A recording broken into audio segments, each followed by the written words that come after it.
Admiral Kethver stood on the bridge of his flagship, watching the tactical display with his 6 compound eyes.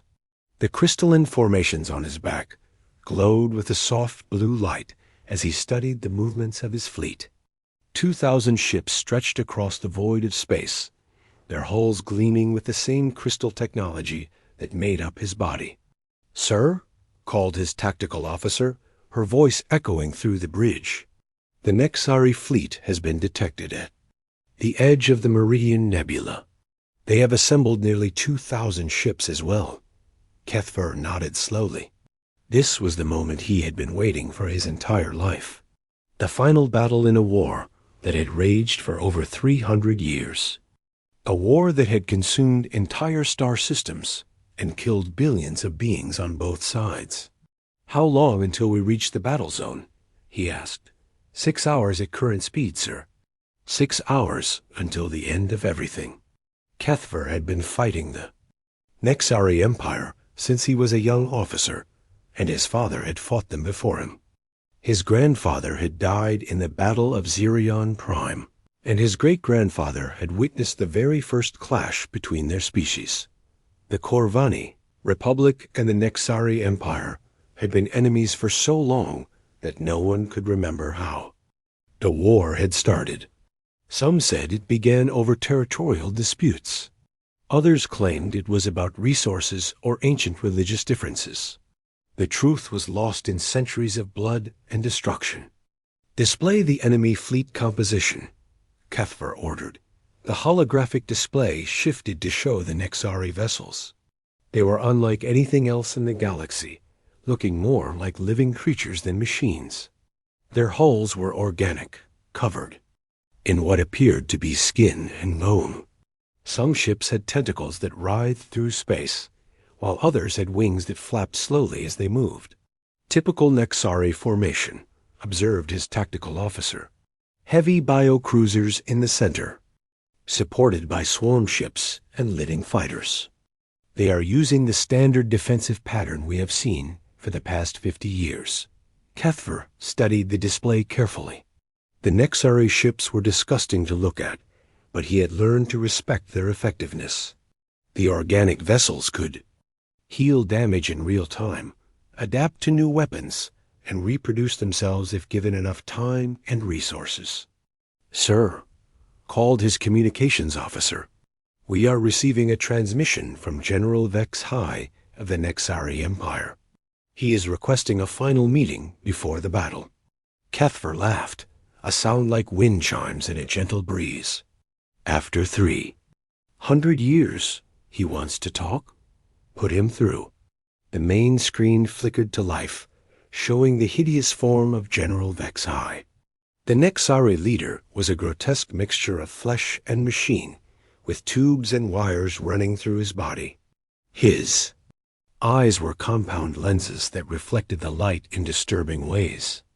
"Admiral Kethver," Vex High said, his voice a wet, gurgling sound. "We meet again at last." "General," Kethver replied coldly, "I assume you are calling to surrender your fleet and spare your people further suffering." "Surrender?" Vex High laughed, and the sound made several Corvani officers wince. "I am calling to offer you one final chance to withdraw. Your crystal ships are beautiful, but they will shatter against our living vessels just as they always have." "We shall see about that," Kethver said. "Our new weapon systems have been specifically designed to counter your biological technology. Your ships may heal, but they cannot regrow from nothing. And our new bioforms can adapt to any energy weapon you possess," Vex High countered. "Your crystals are strong, but organic matter is flexible. We have learned to bend where you can. Only break."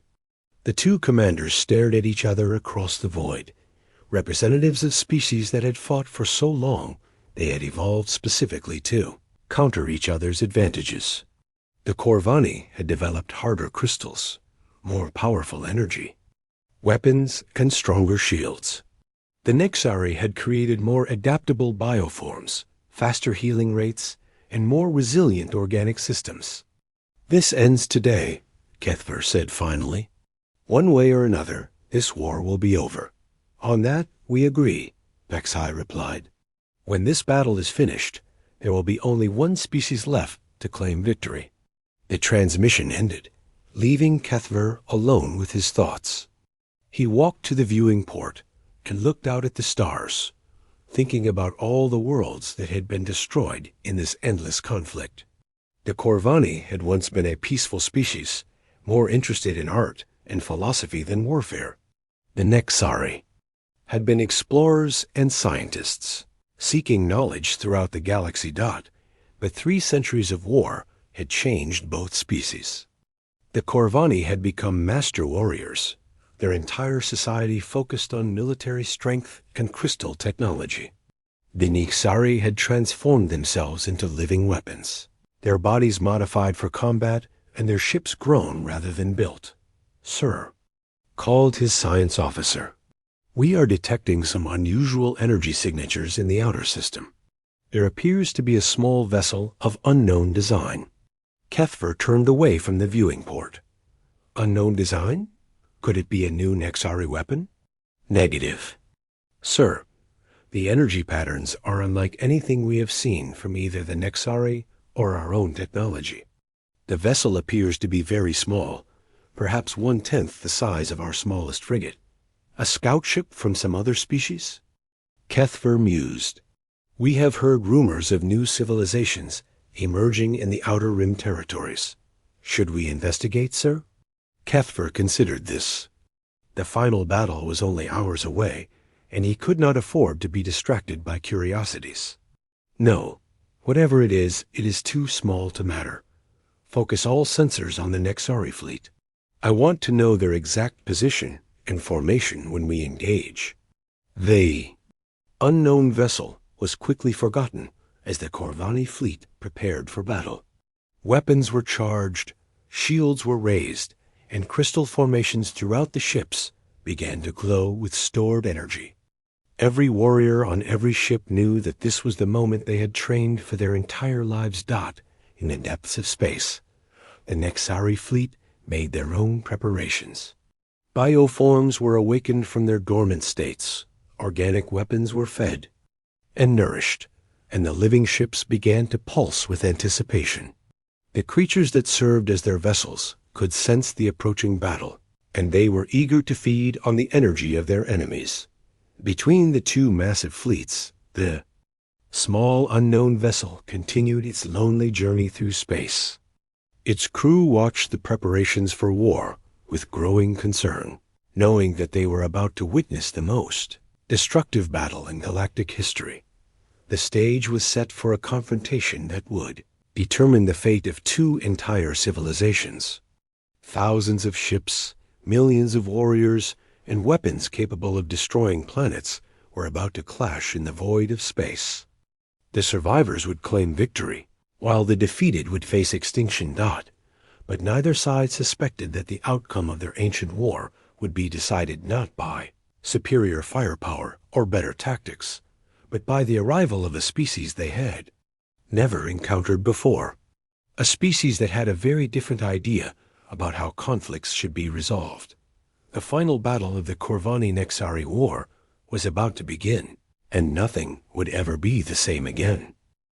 Captain Alex Turner stood on the bridge of the human diplomatic vessel Peacekeeper, watching the long-range sensors with growing alarm. The displays showed thousands of ships moving toward each other in what could only be described as the largest military formation he had ever seen.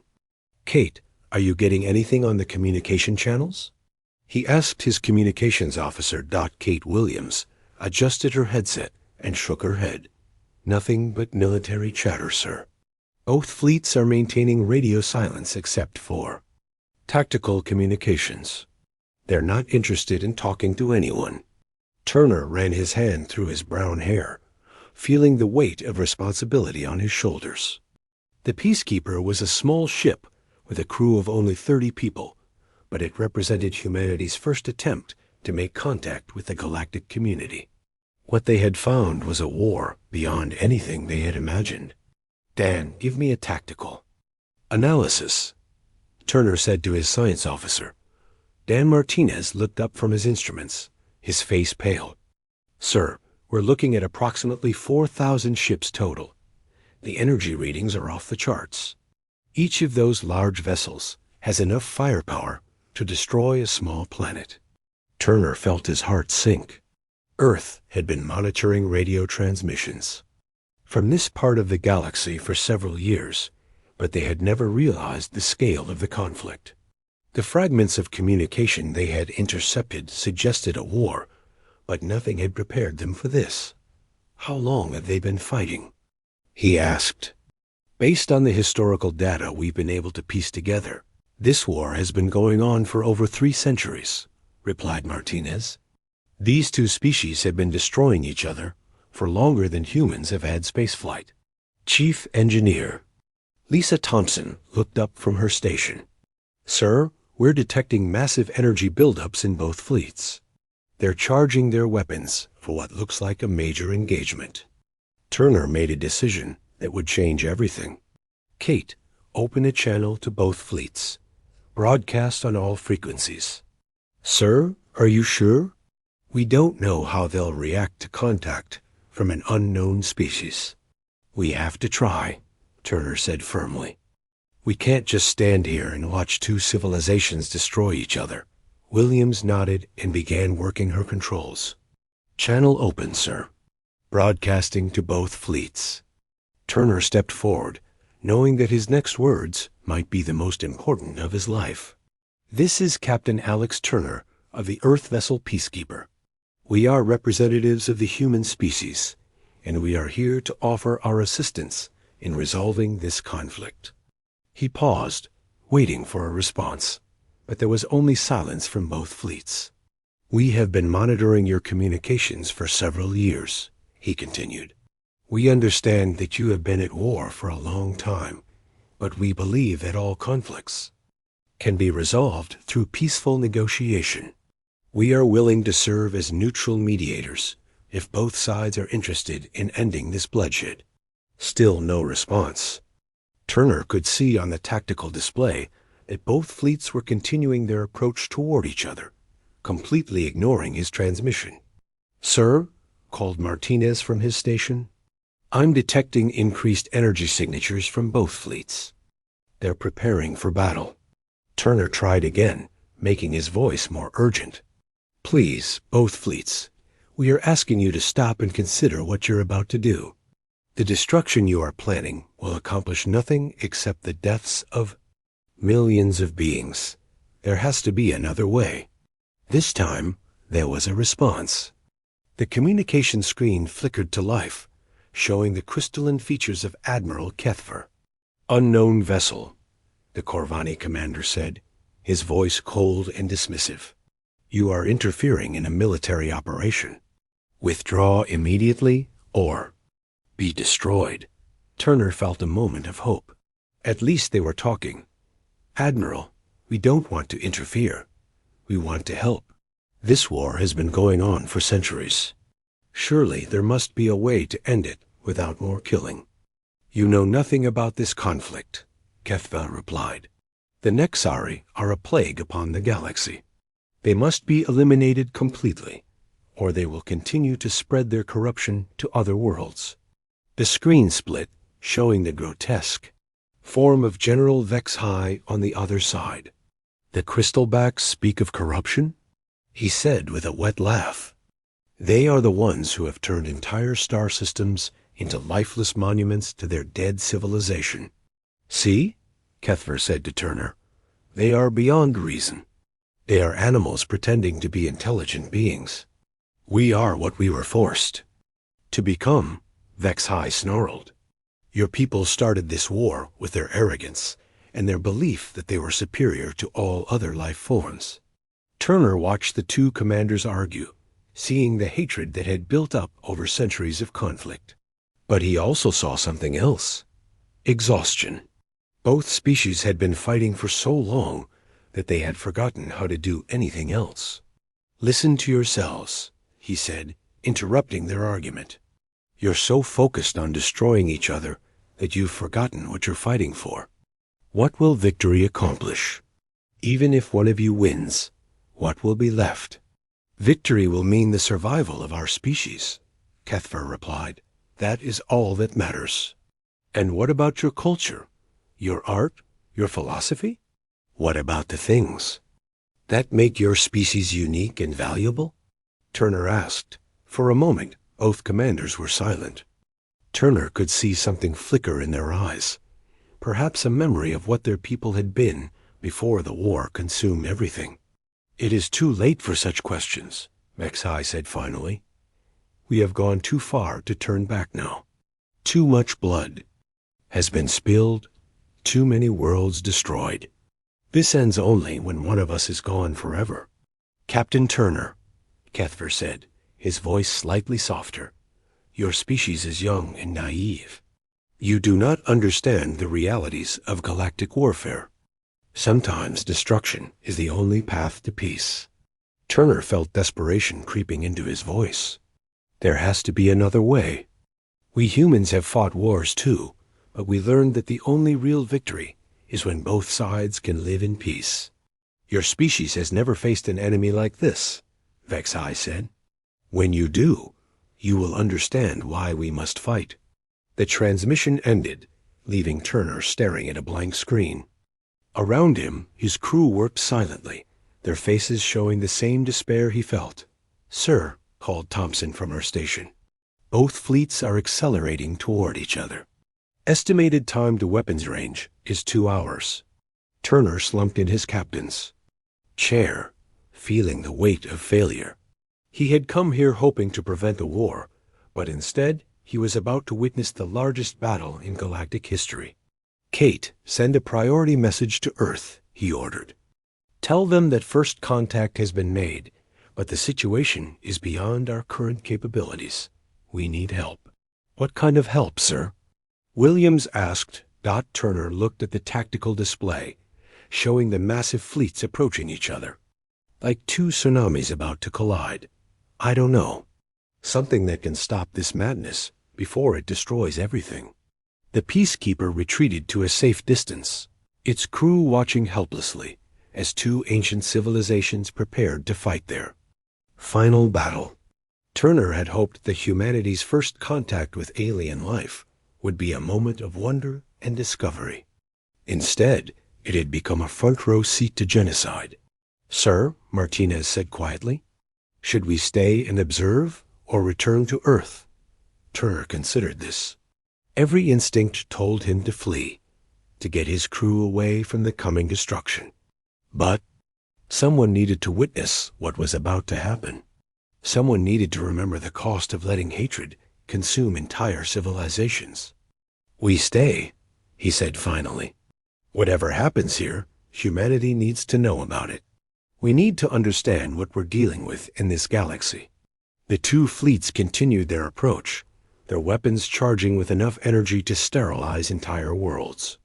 Neither side showed any sign of backing down, and Turner realized that he was about to watch two species commit mutual suicide in the name of victory. But deep in his heart, he still held onto a thin thread of hope. Somewhere in the vast universe, there had to be a way to stop this madness. There had to be a power that could force even the most stubborn enemies to put down their weapons and talk. He just hoped that power would arrive before it was too late. The first shots of the final battle lit up the darkness of space like the birth of a new star. Admiral Kethver watched from his flagship as thousands of energy beams crossed the void between the two fleets, each one carrying enough power to vaporize a city. All ships maintain formation, he commanded. Focus fire on their biocruisers. We need to destroy their command structure. The Corvani fleet moved with perfect precision, their crystalline ships gleaming as they released devastating beams of concentrated energy. The weapons had been developed over 3 centuries of warfare, designed specifically to counter the Nexari's organic technology, but the Nexari were ready for them. General Vexai's living ships absorbed the energy attacks, their biohulls glowing, as they converted the weapon fire into raw power for their own systems.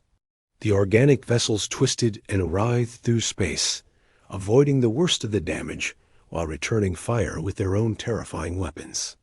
"Sir," called Kethver's tactical officer, "the Nexari are using their new acid spore cannons. They're eating through our shields." Kethver watched as green clouds of organic matter struck his ships, dissolving their energy barriers like acid through metal. The Nexari bioweapons were unlike anything in the galaxy, capable of adapting to any defense and finding new ways to cause destruction. "Deploy the quantum resonance cannons," he ordered. "Let's see how their living ships handle molecular disruption." The Corvani's newest weapons fired streams of energy that attacked matter at the atomic level. Several Nexari ships began to break apart as their organic structures lost cohesion, but the living vessels quickly adapted, growing new defensive layers to resist the quantum attacks. On the Nexari flagship, General Vex High watched his ships take damage with cold satisfaction. "They are using their best weapons already," he said to his officers. "Release the swarm fighters. Let them taste our newest creations." Thousands of small organic vessels poured from the larger Nexari ships like insects from a disturbed nest. These fighters were barely larger than a human, but each one was a living weapon designed to tear apart enemy ships from the inside. The swarm fighters moved with terrifying speed, their bioengines allowing them to change direction instantly. They swarmed over the Corvani ships, their acid-tipped tendrils eating through crystal hulls, and their explosive organs detonating inside the enemy vessels. "Sir, we're losing ships on the left flank," reported Kethver's tactical officer. "The swarm fighters are overwhelming our point defenses." Kethvar activated his fleet's emergency protocols. "All ships, activate crystal storm generators. Clear the swarm." The Corvani ships released clouds of razor-sharp crystal fragments that sliced through the organic fighters like a meat grinder. But for every swarm fighter destroyed, 2 more took its place.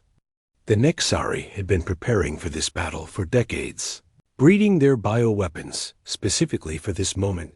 Captain Turner watched the battle from the bridge of the Peacekeeper, his face pale with horror. The space around the fleets had become a nightmare of energy beams, explosions, and debris.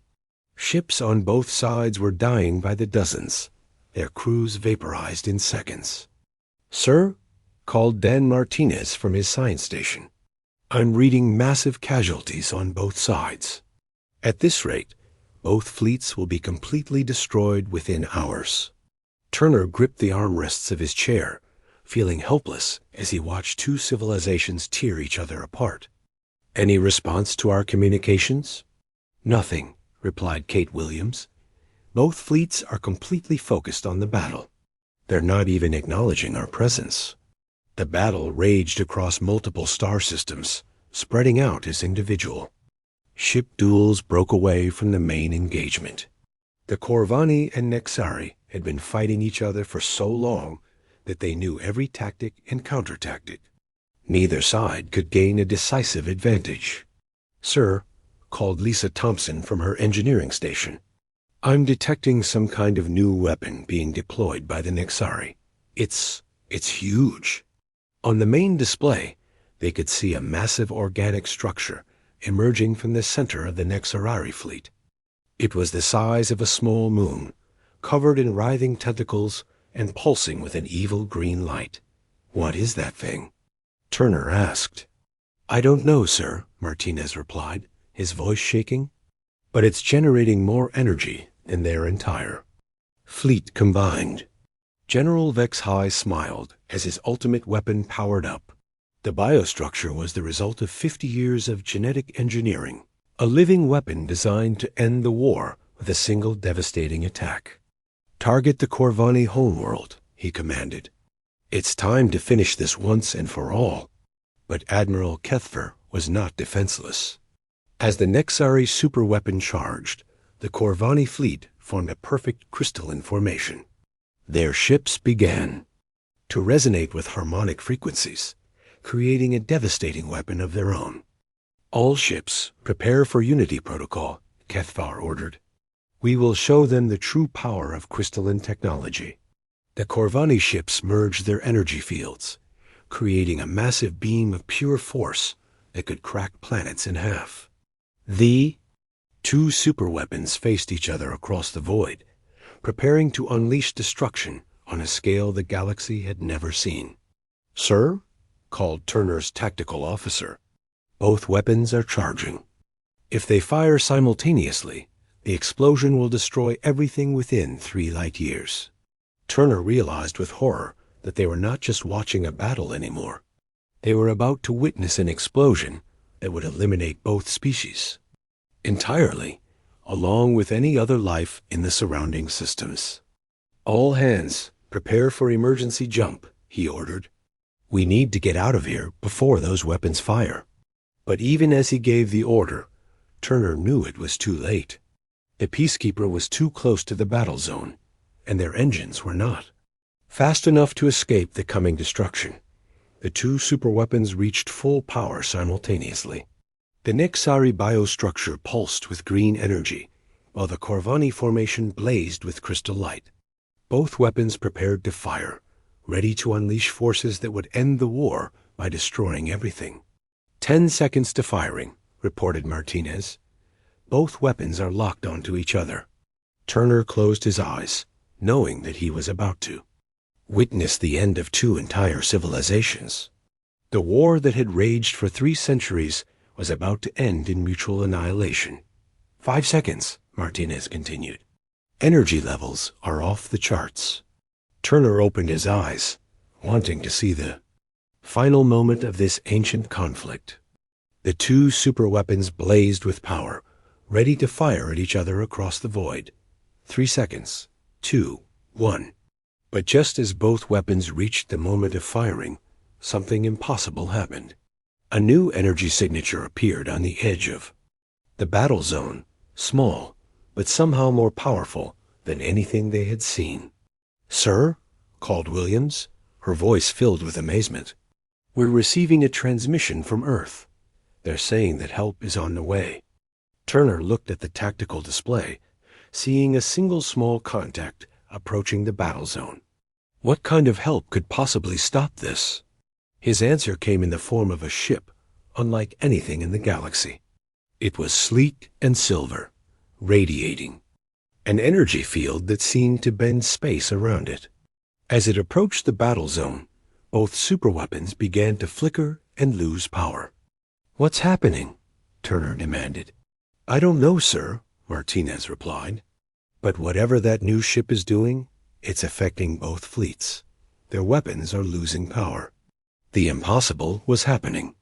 A single small ship was somehow interfering with the largest battle in galactic history. Turner felt a spark of hope ignite in his chest. Maybe, just maybe, there was still a way to stop this war. The human ship Harbinger dropped out of hyperspace like a silver arrow, cutting through the chaos of battle. Captain Sam Robinson stood on the bridge, watching the massive fleets tear each other apart with weapons that could destroy worlds. "Amy, what's our tactical situation?" he asked his tactical officer. Amy Chun studied her displays, her face illuminated by the glow of sensor readings. "Sir, we have approximately 3,000 ships engaged in combat. Both sides are using super weapons that are approaching critical energy levels." Robinson nodded grimly. He had been expecting this. The diplomatic mission had failed, just as Earth Command had predicted. Now it was up to the Harbinger to prevent the complete destruction of 2 entire civilizations. "Dr. Davis, is the quantum field generator ready?" he asked. Chief Scientist Dr. Paul Davis looked up from his station, his fingers dancing over complex controls. "All systems are operational, sir. The field projectors are charged and ready to deploy. But I have to warn you, we've never tested this technology on such a massive scale." "Will it work?" Robinson asked. "In theory, yes. The quantum field should neutralize all energy-based weapons within a 3 light-year radius. But the power requirements are enormous. We'll be drawing energy directly from the controlled singularity in our engine core." Robinson turned to his engineering specialist. Maria, can our power systems handle the load? Maria Garcia checked her readings carefully. The Singularity core is stable, sir. We should be able to maintain the field for several hours if necessary. But after that, we'll need to shut down for cooling and maintenance. Several hours should be enough, Robinson said. Amy, take us into the center of the battle zone. We need to be positioned where the field will affect both fleets equally. The Harbinger moved toward the heart of the conflict, its advanced engines allowing it to slip between the massive ships undetected. The vessel was small compared to the alien battleships, but its hull incorporated technology that made it nearly invisible to conventional sensors. Sir, called Chun from her station, I'm detecting massive energy buildups from both superweapons. They're about to fire. Robinson could see the terrible weapons on his main screen. The Nexari biostructure pulsed with green energy, while the Kravani crystal formation blazed with white light. Both weapons contained enough power to sterilize entire star systems. How long until they fire? He asked. 30 seconds, sir, Chun replied. Energy levels are approaching critical mass. Robinson made his decision. Dr. Davis, activate the quantum field generator. Full power, maximum range. Sir, we haven't reached optimal position yet, Davis warned. The field might not cover the entire battle zone.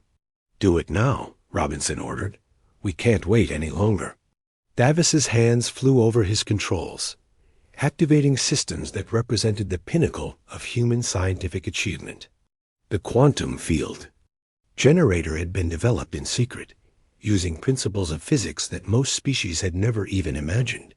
Field generator online, Davis reported. Quantum cascade beginning in 3.2.1. The effect was immediate and stunning. A wave of invisible energy swept out from the Harbinger, spreading across the entire battle zone at the speed of light. As it passed through the warring fleets, something impossible happened. Every weapon in the battle zone simply stopped working. Admiral Kethvar stared at his tactical display in shock as his superweapon powered down without warning. What happened? Why did the Unity protocol fail? I don't know, sir, his tactical officer replied, panic in his voice.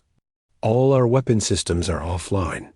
The energy just disappeared. General Vex High was experiencing the same phenomenon. His biostructure had been moments away from firing its planet-killing beam when the energy suddenly dissipated like smoke in the wind. Report, he demanded. What happened to our weapons? All bioweapons are dormant, sir, his officer replied. They're not responding to any commands. It's as if they've been put to sleep. Throughout both fleets, the same scene was playing out. Energy weapons refused to fire, projectile weapons lost all momentum, and explosive devices became as harmless as children's toys. The most devastating battle in galactic history had been turned into a gathering of helpless ships. Sir, called Chun from the Harbinger's bridge, both fleets are attempting to restart their weapons. They're not succeeding. Robinson activated the communication system. Open a channel to both fleets, all frequencies. Channel open, sir, reported. The communications officer. This is Captain Sam Robinson of the Earth vessel Harbinger, he announced. Your weapons have been neutralized by quantum field technology. The field will remain active until you agree to peaceful negotiations. The response was immediate and furious. Both Admiral Kethvar and General Vex High appeared on the communication screen, their faces showing a mixture of rage and confusion. What have you done? Kethvar demanded, his crystalline features blazing with anger. You have interfered in a lawful military operation. Lawful? Robinson asked calmly. You were about to commit genocide. Both of you are preparing to destroy entire civilizations. That's not warfare. That's madness. You don't understand, Vex High snarled. This conflict has been raging for centuries. We cannot simply stop fighting because some alien species tells us to. You can, and you will, Robinson replied. The quantum field makes it impossible for you to harm each other. Your weapons are useless as long as the field remains active. How long can you maintain this field? Kethfer asked, his tactical mind already working on the problem. As long as necessary, Robinson lied smoothly. He couldn't tell them about the power limitations, or they would simply wait for the field to fail. This is an act of war against both our species, Vex-High declared. When we find a way to counter your technology, we will destroy you along with our enemies. You're welcome to try, Robinson said. But first, you're going to listen to what we have to say. He gestured to Dr. Davis, who activated another system. Suddenly, the bridge of the Harbinger was filled with holographic displays showing the history of the Corvani-Nexari conflict. We've been studying your war for years, Robinson continued. We know how it started, how it escalated, and what it's cost both your species. 300 years of fighting, billions of deaths, hundreds of worlds destroyed. And for what? The displays showed images of dead planets, destroyed cities, and the gradual militarization of both species. Robinson watched as the two alien commanders stared at the evidence of their war's terrible cost. You've both forgotten what you were fighting for, he said. You've turned your entire civilizations into weapons, and now you don't know how to be anything else. The Nexari started this war, Kethvar said, but his voice lacked conviction. The Corvani were the aggressors, Vex-High countered, but he sounded equally uncertain. It doesn't matter who started it, Robinson said firmly. What matters is that you're both about to finish it by destroying yourselves. Is that really what you want? Is mutual annihilation worth preserving your pride? Both commanders fell silent, staring at the holographic displays that showed the true cost of their endless war. For the first time in centuries, they were forced to confront the reality of what they had become. The field will remain active, Robinson continued, until you agree to meaningful peace negotiations. You can sit here forever, unable to harm each other, or you can begin the process of ending this war. And if we refuse? Kethfer asked. Then you'll spend the rest of your lives floating in space, watching your people slowly starve as your supply. Lines fail. The choice is yours. Robinson cut the transmission, leaving both alien commanders to consider their options. Around him, his crew monitored the quantum field, making sure it remained stable and effective. Sir, called Davis from his station. The field is holding steady. Both fleets are completely neutralized. Good, Robinson replied. Now we wait and see if they're smart enough to choose peace over pride. Outside the Harbinger, 4,000 warships drifted helplessly in space, their crews struggling to understand what had happened to them. The most powerful weapons in the Ao galaxy had been turned into harmless decorations by a single small ship from a species they had barely noticed. The age of Corvani-Nexari warfare was over. The question now was whether either species would be wise enough to accept that fact. For 6 hours, the two massive fleets drifted in space like sleeping giants. Admiral Kethfor paced his bridge, his crystalline form reflecting the dim emergency lighting. Every few minutes, his crew tried to restart their weapons, but the quantum field made their efforts useless. Sir, called his tactical officer, we've tried everything. The field is too strong. Nothing works. Kethfer stared at the small human ship on his display. The Harbinger sat peacefully in the center of the battle zone, its presence a constant reminder that the war was no longer in his control. Get me a private channel to General Vex-High, he ordered. Sir? His communications officer asked, surprised. You heard me. I want to speak with the Nexari commander. On the Nexari flagship, General Vex-High was dealing with his own frustrations. His bioweapons had gone completely dormant, refusing to respond to any commands. The living ships themselves seemed confused, unable to understand why they could no longer fight. General, called his communications officer. We're receiving a transmission from the Corvani flagship. Admiral Kethver wishes to speak with you privately. Vex High considered this. In 300 years of warfare, he had never had a private conversation with a Corvani commander. But then again, he had never been completely helpless before either.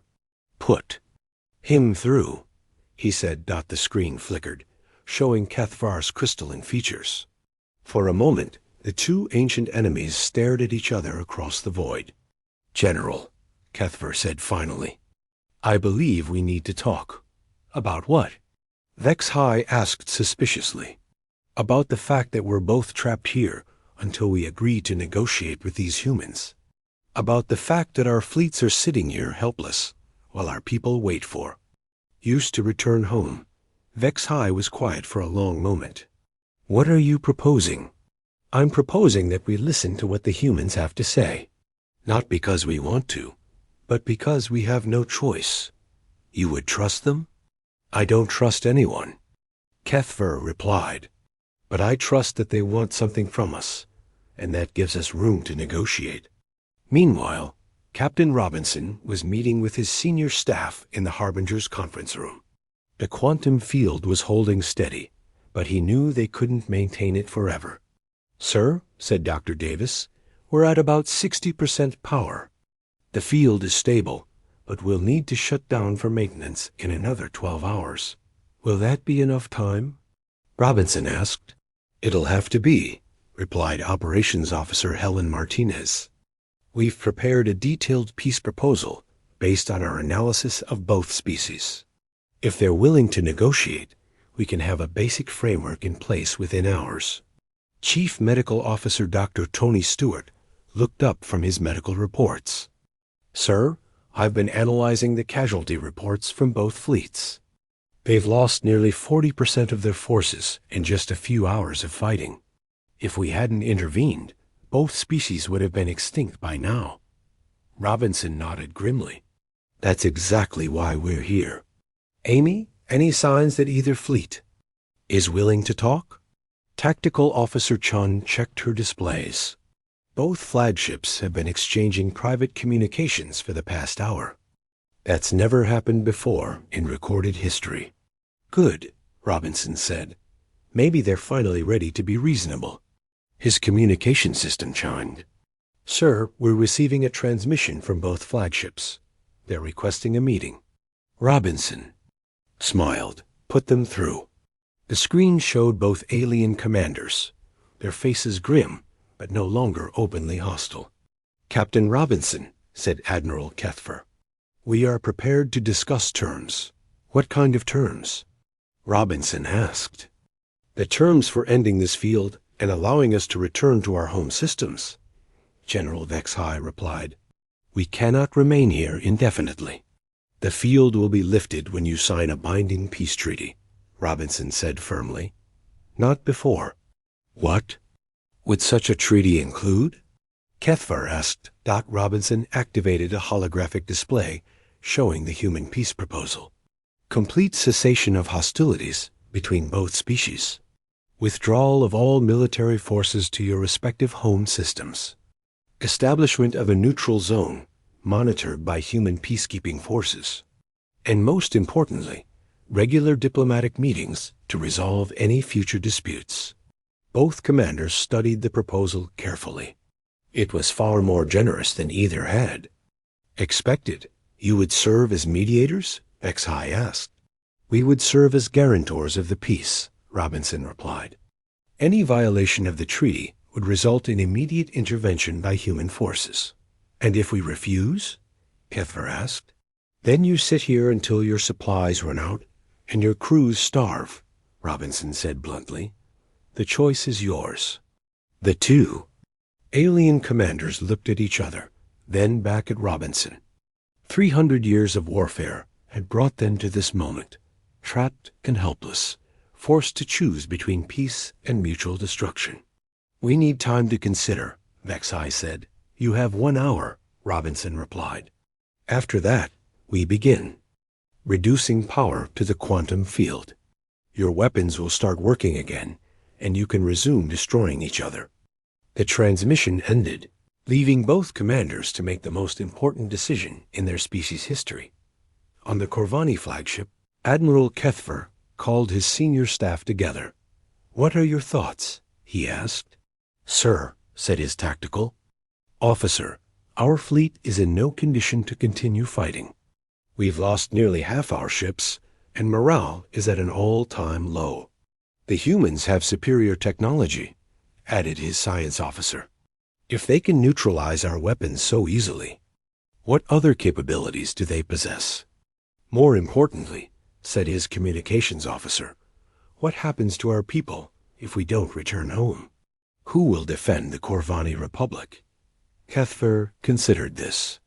The war had consumed his entire life, but now he was forced to think about what came after the war. On the Nexari flagship, General Vex High was having similar conversations with his staff. The living ships themselves seemed to be communicating their exhaustion, their biosystems stressed beyond their limits. "The hive mind is sending distress signals," reported his biotechnician. "The ships want to return to the breeding grounds for healing and regeneration. Our people are tired of war," added his intelligence officer. "The last surveys showed that civilian populations on both sides are ready for peace." Vex High stared out at the stars, thinking about the worlds that had been destroyed, the lives that had been lost, and the future that his species might have if the fighting finally ended. The hour passed quickly. When the communication channel opened again, both commanders looked older, more tired, but also more resolved.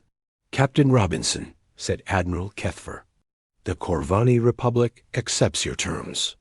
"The Nexari Empire also accepts," said General Vex High. "We are ready to sign the peace treaty." Robinson felt a surge of relief. "Excellent. We'll begin the formal ceremony immediately." Within hours, representatives from both fleets were aboard the Harbinger, signing the most important document in galactic history. The peace treaty was simple but comprehensive, establishing the framework for ending 3 centuries of warfare. As the last signatures were added to the treaty, Robinson gave the order to shut down the quantum field. Slowly, power returned to the weapon systems of both fleets, but neither side made any move to attack. "This is Captain Robinson to all ships," he announced.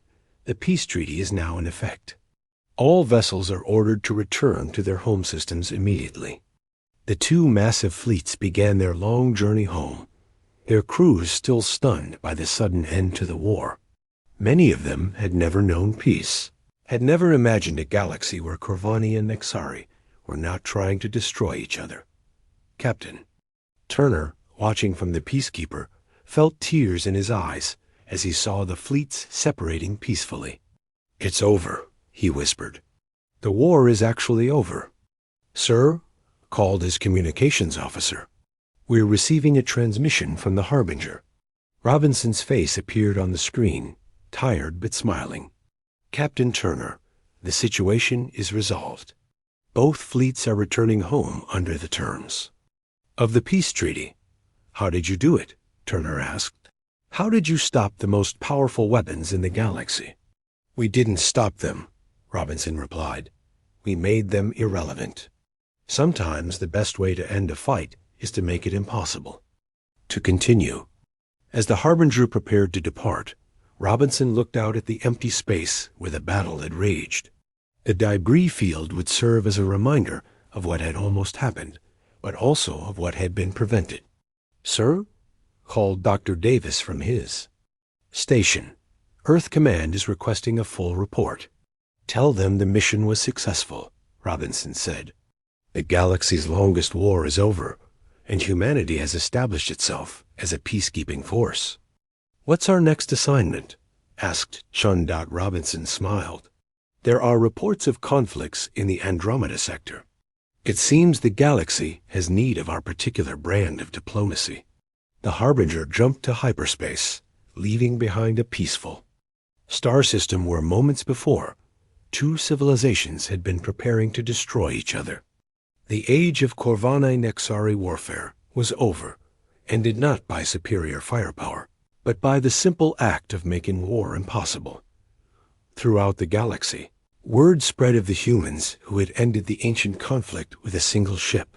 Some species were grateful, others were fearful, but all of them understood that the balance of power had shifted. Humanity had announced itself to the galaxy not as conquerors, but as guardians of peace. And in a universe filled with violence and conflict, that made them the most powerful